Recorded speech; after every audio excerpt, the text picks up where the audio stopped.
Ahora en C5N escuchamos con atención segunda jornada de alegatos, segunda jornada de defensa. Habla el doctor Beraldi.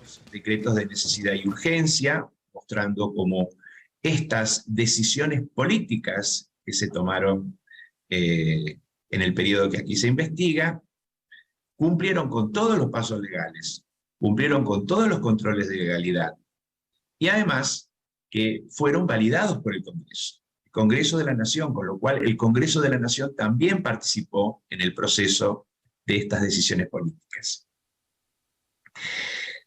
A continuación hicimos referencia al manejo del fondo del fideicomiso, otro de los temas de los que se había hablado mucho en el juicio, y mostramos con mucha claridad los errores conceptuales en que había incurrido la parte acusadora al señalar que estos fondos se administraban a espaldas del Congreso y que, en definitiva, esto formaba parte de decisiones absolutamente arbitrarias de quienes ejercían la presidencia de la Nación, lo cual indudablemente no era así. Hablamos también de las decisiones de los jefes de gabinete, explicando también, una vez más, todos los procedimientos, las justificaciones que tienen estas decisiones, cómo las toman los jefes de gabinete, los controles que existen y que son decisiones que emergen justamente de facultades legales y constitucionales que están en cabeza de estos funcionarios tan destacados en la reforma constitucional del año 94. Y por último, también hicimos referencia a otros decretos que también se investigan en esta causa y finalmente a las cuestiones que tienen que ver con reasignaciones presupuestarias, ya adoptadas a nivel de Ministerio de Planificación o Dirección Nacional de Vialidad. Con esto se mostraba que lo que había constituido en lo que denominamos la acusación original había quedado completamente desvirtuada, pero desvirtuada fundamentalmente no por la interpretación razonable que surgen de las normas constitucionales y legales que fueron siendo citadas, sino de la prueba que se había presentado en este juicio y que fuimos contrastando de una manera muy prolija y con mucho rigor entre lo que la Fiscalía decía y lo que los testigos habían declarado en el juicio, como para que no haya dudas y no haya intermediarios en las interpretaciones.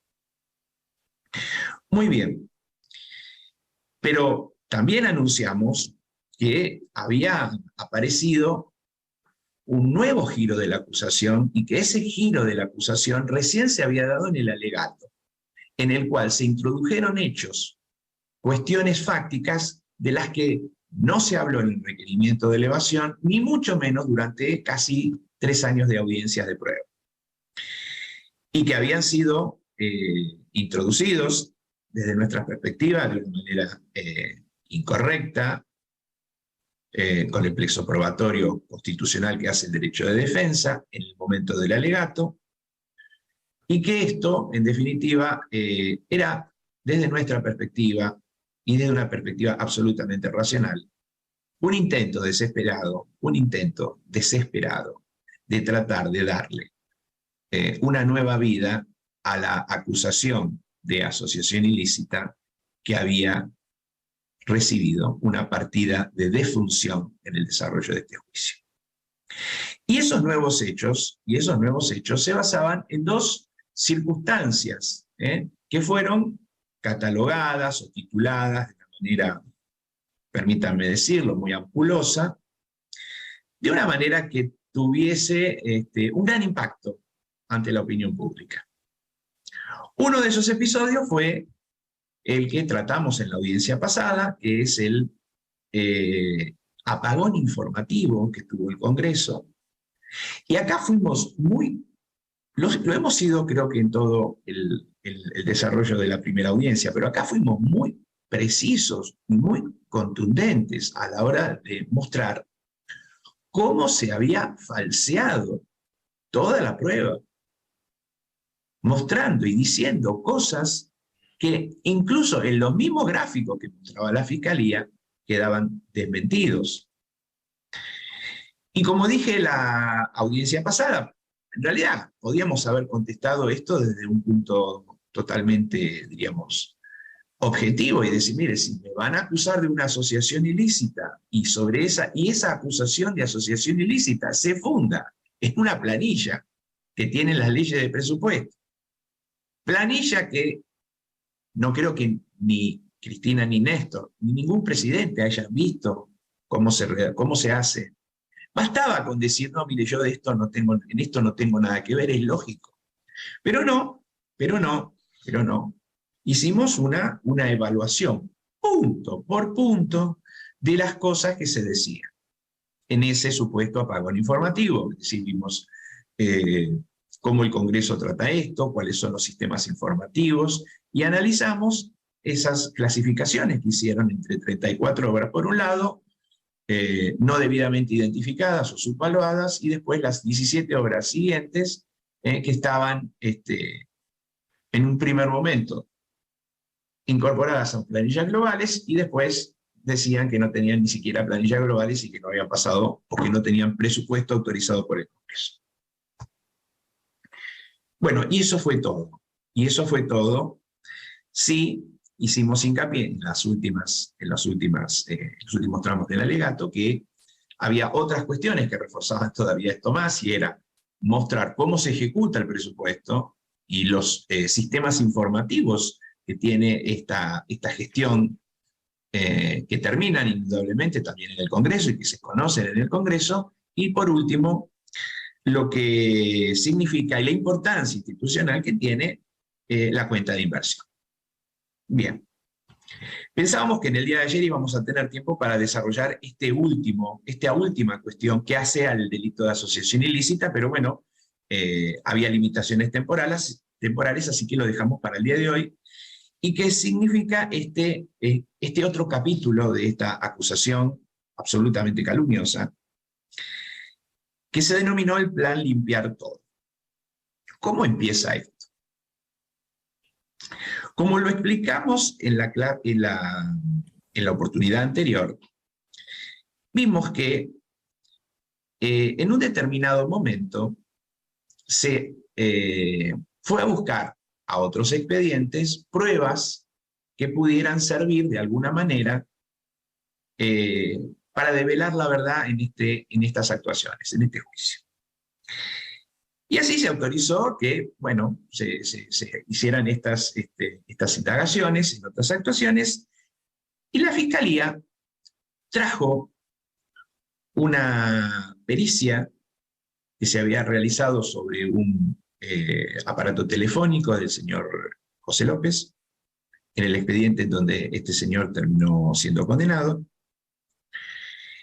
Y esa pericia sobre ese aparato telefónico, finalmente se la incorporó al debate a través de una resolución que se dictó prácticamente, o no prácticamente, al fin del proceso, al fin de este juicio. Bueno, nosotros hicimos observaciones de que este procedimiento no era correcto. También podríamos hacer aquí una explicación, decir, miren, si querían traer una prueba, bueno, y tenía la relevancia que la Fiscalía pretende darle, debió haber transitado de una manera que permitiera un amplio control por parte de las defensas. No ocurrió así. Nos enteramos que la Fiscalía iba a construir una nueva acusación sobre esta cuestión recién en el alegato, y que le iba a dar, por supuesto, la importancia que finalmente le dio, poniéndole incluso hasta un título totalmente rimbombante. ¿Qué surge de ese teléfono? ¿Qué surge? Surgen, por lo que ellos nos mencionaron, 26.000 mensajes. Y de esos 26.000 mensajes, ellos seleccionaron algunos. Solo algunos. Y seleccionaron, en lo que aquí se refiere, 4 mensajes o 5 mensajes, a partir de los cuales pretenden sostener que hubo en las últimas semanas de la existencia de esta supuesta asociación ilícita una intención directa por parte de la persona que nosotros defendemos, de Cristina Fernández de Kirchner, de llevar a cabo un proceso en el cual se borraran las pruebas de lo que había ocurrido, que se le dieran a Báez mayores recursos financieros, y esto se iba a vinculizar a través de algunas resoluciones administrativas que aumentaban las partidas de las obras viales de Santa Cruz, y sobre esa base permitir que Báez, vamos a decirlo sin eufemismos, se robara toda esa plata. Bueno, cualquiera sabe que si uno busca 4 mensajes telefónicos, 4 mensajes, y sobre esa base pretende construir una historia de tanta importancia, va a fracasar en el intento. Máxime si con esto pretenden imputar a la presidenta de la Nación, cuando ella no aparece directamente en ningún mensaje, porque no hay ningún mensaje que surja de la doctora Fernández, a ninguna de estas personas a las que se mencionan aquí. Son solo circunstancias que dicen, voy a ir a ver a la señora, voy a hacer tal cosa, me reúno, no me reúno, y en el punto más cercano hay un mensaje del secretario de Obras Públicas con uno de los secretarios privados de la doctora Kirchner, en donde dice, voy a tener una reunión. Y a partir de aquí empiezan a tejerse todas las conjeturas. Por supuesto que tener una reunión de un secretario de Estado con un presidente de la Nación es una cosa totalmente, digamos, rutinaria, diríamos. Y los fiscales aceptan esto. Aceptan también y dicen, bueno, esto no debería generar ningún tipo de sospecha. Pero, bueno, vamos a tratar de inventar, a ver cómo construimos un relato para que la asociación ilícita que ha muerto vuelva a nacer. Y la manera para hacer esto es, diremos, algo que hay que construir con alguna viveza, y que la tienen. Y es bueno, a ver, si los mensajes en realidad no dicen tanto, o no dicen nada, o muy poco, como para imputar a la expresidenta de la Nación, entonces construyamos una historia que haga de contexto a esos mensajes para hacerlos creíbles. Para hacerlos creíbles en el sentido de que hay una asociación ilícita y que la jefa es la expresidenta. Eso es lo que hicieron. Construyeron una historia paralela para darle contenido, credibilidad a unos mensajes que en sí mismos no tenían mayor relevancia, al menos desde la perspectiva que ellos intentan hacerlo. Bueno, entonces sobre esa base armaron esta operación de acusación que llaman el plan Limpiar Todo. Vamos a ver cómo la construyeron y vamos a escuchar a la Fiscalía. También hubo un plan para escapar y buscar impunidad. El plan fue ideado por José López, por el presidente de Austral Construcción de Mendoza, por Lázaro Báez, por Periotti y por Cristina Fernández. Y se denominó el plan Limpiar Todo. Las comunicaciones nos permiten reconstruir en detalle cómo, de la más alta esfera del gobierno nacional, se coordinaron los pagos hasta los despidos de los empleados de Lázaro Báez. Sí, señores jueces, lo vamos a ver ahora. Lo que demuestra, señores jueces, que Lázaro Báez era Néstor Kirchner, era Cristina Fernández. Miren, nosotros nos sorprendió que nunca saliera a la luz esto, ¿no? Hemos analizado 26.000 mensajes. 26.000 mensajes. Hicimos un trabajo fenomenal. Meses y meses trabajando en estos teléfonos. El estudio de las comunicaciones confirma que la paralización y el abandono fue una idea gestada decidida y avalada por la propia Cristina Fernández. Domingo 22 de noviembre del año 2015, vamos a contextualizarlo. Fueron las elecciones presidenciales, la segunda vuelta, también conocida como balotaje, de la que resulta electo el expresidente de la Nación, Mauricio Macri. Domingo 22 de noviembre del año 2015. Lunes 23 de noviembre del año 2015. Al día siguiente de que perdiera el gobierno las elecciones, Julio De Vido emite la resolución 670-2015, por la cual incrementa el presupuesto del ENB en la suma de 102 millones de pesos para obras por convenio.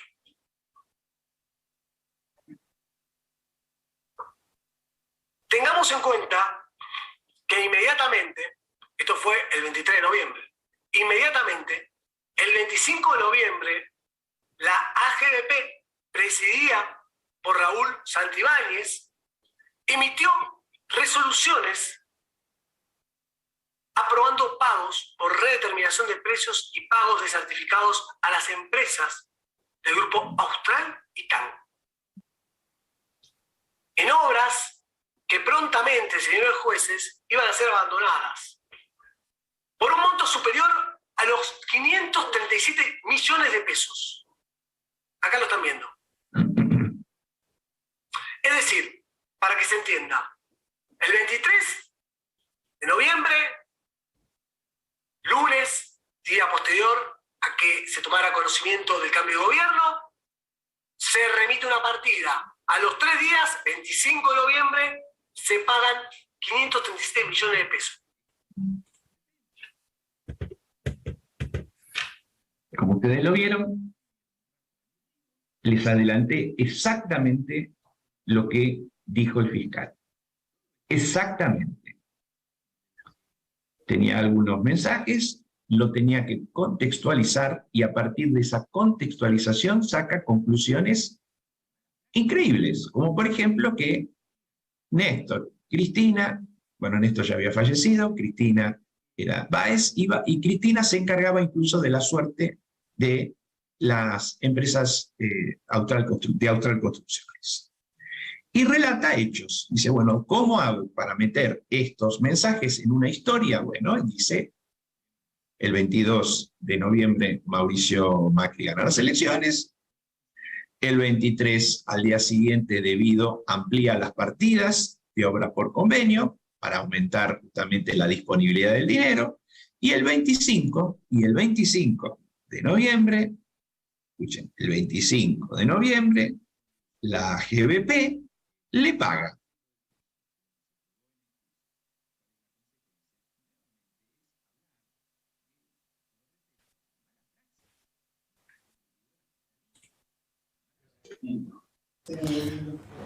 Estamos escuchando atentamente al doctor Veraldi, que en estos momentos está desarrollando el segundo día de alegatos. Son las 9:22, 22 minutos desde el inicio de esta segunda jornada, donde la defensa de Cristina Fernández de Kirchner pone claro sobre oscuro, directamente haciendo hincapié en algunas acusaciones por parte del fiscal Luciani. Está Marco Cittadini para el análisis de algunas consideraciones, Marcos, que te parezcan importantes realizar a partir de esta segunda exposición. Lleva 20 minutos, en un ratito vamos a volver para seguir escuchando al doctor Veraldi. ¿Qué te parece lo más significativo en esta tanda de alegatos? Bienvenido. ¿Cómo te evalúe? Encara el doctor Veraldi en estos 20 minutos que hemos compartido con ustedes lo que ayer nos llevó a hacer, obviamente, que tiene que ver con la prueba nueva, ¿sí? Eso que fue tan discutido porque la Fiscalía lo introdujo en un momento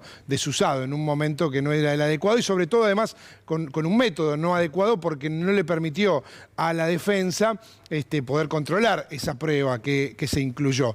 De hecho, Cristina Kirchner pidió la ampliación de su indagatoria en función de esta nueva prueba que tiene que ver básicamente con el celular de José López, ¿sí? El ex segundo del Ministerio de Planificación Y lógicamente Federal. Era ese pedido que en su momento lo charlábamos acá de la vicepresidenta, de poder ampliar justamente su declaración a partir de esta prueba que no había formado parte en un principio y se la denegaron. Y no solo no había formado parte en un principio y luego formó parte, aparte Ariel Sack lo ha explicado muchas veces y lo hará en un ratito de nuevo, sino que además se vuelve central y nodal en la acusación de Luciani en función de que todo lo que se había presentado durante todos los años que duró el juicio había sido echado por tierra. La asociación ilícita no tenía ningún sentido. Encuentran al final, en el momento de los alegatos, la posibilidad de hacer una nueva acusación en función de estas nuevas pruebas. Pero bueno, está el doctor en este momento, Carlos Beraldi, de alguna manera también desestimando esto que fue la acusación de la Fiscalía. Está, por supuesto, Ariel Sack también atentamente siguiendo esta segunda jornada de alegatos. Atención, porque lo que te estamos contando y analizando está pasando en estos momentos. El abogado defensor de Cristina Fernández de Kirchner está dando su punto de vista, está exponiendo en esta segunda jornada, después de lo que fue una primera jornada que duró alrededor de 2 horas y media, del mensaje que emitió la vicepresidenta, haciendo hincapié en la importancia que tenían las declaraciones del día de hoy para directamente, como dijo la vicepresidenta en esa expresión, en ese tuit, desbaratar lo que habían argumentado los fiscales de la causa de vialidad. Se suma Ariel Sack. ¿Cuáles son las consideraciones? ¿Por qué y por dónde estaba profundizando el doctor Beraldi en relación a lo que Marcos mencionaba, ¿no? A esta prueba que se había incorporado a la causa, que no le permitieron a Cristina hacer ningún tipo de declaración al respecto? Hoy es el día en el cual Carlos Beraldi, abogado de Cristina Fernández de Kirchner, va a desmontar la parte en la que la Fiscalía dijo que existió un plan que se denominó el plan Limpien Todo. Un plan que supuestamente surgía de los mensajes de WhatsApp extraídos del teléfono de José López. Bueno, va a explicar, va a contar Carlos Beraldi primero cómo fue que la Fiscalía usó un recorte de esos mensajes para decir que ese Limpien Todo era una referencia a deshacerse de la prueba que pudiera incriminar supuestamente a funcionarios del Gobierno Nacional por haber supuestamente favorecido a Lázaro Báez. Lo que ya dijo Carlos Beraldi es, miren cómo introdujeron la prueba por la ventana, porque de otra forma se lo hubiésemos demolido en el camino. Como se estaban quedando sin elementos para sostener la supuesta asociación ilícita, que es aquella en la cual se involucra Cristina Fernández de Kirchner, antes de los alegatos introdujeron al expediente una serie de mensajes de WhatsApp que obviamente no fueron ni controlados por la parte acusada, ni tampoco pudieron ser puestos en contexto. La primera vez que hubo una evaluación, una ponderación de esos mensajes, fue directamente en el alegato del fiscal, que es la última parte del juicio cuando el fiscal acusa. Esto no estuvo tengo otra pregunta. En la imputación ni en el debate oral. Eso queda clarísimo y Sí. es verdaderamente extraño porque se supone que la justicia busca justicia. Sí. Parece una obviedad lo que digo, pero cuando uno analiza cómo esta prueba se mete, como vos decís, por la ventana, sin que formara parte de la investigación primaria y que tampoco le permitieran a la vicepresidenta ampliar su declaración a partir de esta prueba que incorporaron, al menos llama la atención. Pero quiero saber, en relación justamente a esta prueba, este recorte que hacen de ese audio, si en algún momento se nombra a Cristina en ese recorte, cómo formaba parte de toda la conversación, por qué llega Luciani a esa conclusión de que en esa frase está incluida la vicepresidenta y está incluida la obra pública. En algún momento hay alguno de los secretarios o algún secretario de Estado, incluso no sé si José López mismo, que habla de una reunión con la jefa. Lo que dice Beraldi en el comienzo de su alegato es un secretario de Estado que tenga una reunión con el presidente no es algo ni delictivo, ni anormal, ni... Ahora, querer decir que eso es la prueba de que se cometió un delito es muy traído de los pelos. Bueno, entiendo yo que Beraldi va a mostrar toda una saga de mensajes o va a explicar en qué contexto surge esa conversación que de ninguna manera pudo haber sido tomada como parte de un delito. O sea, es liviana la declaración, llamativo el recorte y aparte en ese recorte tampoco figura el nombre de Cristina. Así es. Cristina no fue mencionada a lo largo del juicio por ninguno de los testigos y en los mensajes de WhatsApp hay alguna referencia que puede ser a la señora, a la jefa, nunca se la nombra con nombre propio, nunca se sabe si efectivamente es ella la persona a la cual se refieren, pero bueno, es un recorte y por eso está trabajando ahora Beraldi en desarmarlo. En un ratito vamos a seguir con más información importante lo que está pasando en estos momentos. En un ratito volvemos a escuchar al doctor Beraldi.